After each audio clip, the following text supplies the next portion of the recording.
Добро пожаловать в мой канал. Son pronostic vital est engagé s'il ne retrouve pas rapidement des soins. Hospitalisé et alimenté par son gastrique et intraveineuse, le petit Tizio, 2 mois, a été enlevé par son père à l'hôpital Purpan de Toulouse, vendredi, en fin de journée.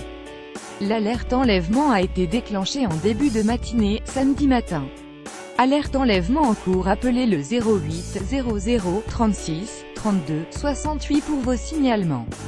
Information plus grand que https://cobqg-9-4pic.twitter.com soy 0mmn1w ministère justice@justice-bagouv 6 janvier 2018. À quoi ressemble Brendan, le père de l'enfant? Le père de l'enfant est un homme grand, mince, porteur d'une barbe fournie et de cheveux longs bouclés brun à noir.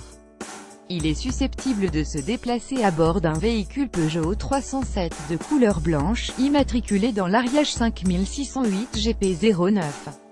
C'est d'ailleurs dans ce département qu'il aurait pu se rendre, a précisé le ministère de l'Intérieur à la mi-journée. Le père de l'enfant portait lors des faits un anorak de couleur sombre, ajoute le texte. Quant au bébé, il était vêtu d'un ensemble de laine bleue au moment de son enlèvement. Les autorités n'ont pas souhaité diffuser de photos du père. Quelles sont les circonstances de l'enlèvement? Nous ne sommes pas dans le cas d'une volonté de soustraction d'un enfant par un parent, a estimé une source proche du dossier à l'AFP, ce qui rend cet enlèvement d'autant plus incompréhensible. Tizio a été vu avec son père vers 18 h mais il n'était plus dans son berceau à 18 h 30, à l'heure où les biberons sont donnés dans le service hospitalier, pensant que le bébé était alors avec son père. Les personnels hospitaliers n'ont donné l'alerte qu'1 heure en s'apercevant que le nourrisson n'était toujours pas là, à l'horaire suivant des biberons, a ajouté cette source, estimant que l'enlèvement a pu être réalisé entre 18 h et 1 h. Dans un premier temps, cette absence, même au milieu de la nuit, n'a pas vraiment inquiété les enquêteurs.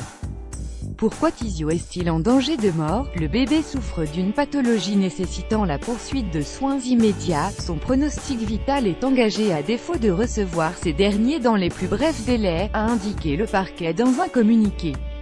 C'est la raison pour laquelle l'hôpital a adressé un appel au père, samedi, en fin d'après-midi.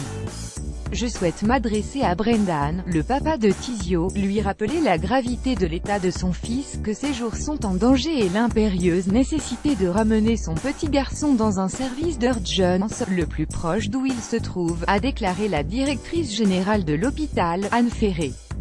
Elle a ajouté que l'équipe du CHU de Toulouse était prête pour l'accueil de Tizio ou pour venir le chercher où qu'il se trouve en toute sécurité, sur simple appel du